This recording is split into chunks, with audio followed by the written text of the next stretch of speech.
Hey, what's up guys? It's the Pickle Prop, and today I'm going to do a quick first hits of 3 different paddles. These are all Gen 4 fully foam paddles, but they all have slight differences. And so I want to talk you through what some of these are like. Hopefully, if you haven't heard about them, I can share a little bit of what they play like and help you to make a good purchase.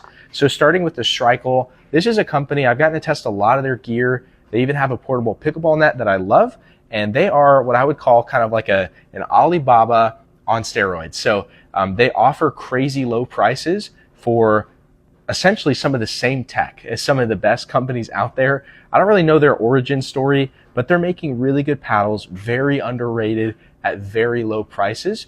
I actually tried their Durafoam series, their previous series, and this is the new Durafoam series. So all 3 of these, again, elongated, all 3 of these Gen 4 paddles. But this one was the grittiest that I've played from Strikel. So not long-lasting grit. None of these 3 are, but very solid grit out of the box. Really enjoy the elongated shape. Played well. I would say that this paddle didn't do anything exceptional, but it did everything very well. So again, at the price point, this one's tough to beat. Next up, I've got the Risen Ascent. Now this paddle is a little bit more catching to the eye with that kind of teal turquoise colorway. That flame logo I think is kind of cool. And this is a solid paddle. This one's got a different grit texture. It's hard to describe, but I don't know, you can hear it. It's a little bit different than like a sandpaper. It's a really fine grit, but it's really grippy. So it grabs the ball, probably the grittiest out of the 3, I would say. But solid paddle. My only gripe is that the handle, I added the Ethos undergrip to all 3, and the stock handle on this just comes a little bit thicker.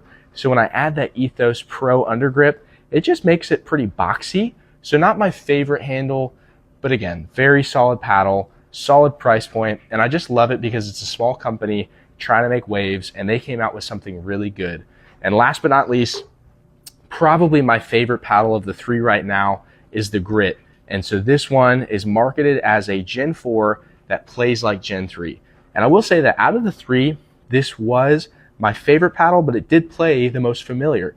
So it had a little bit more of that feedback like you get from Honeycomb or a Gen 3 paddle, even though it is full foam. So this is definitely a winner. I love that blackout colorway.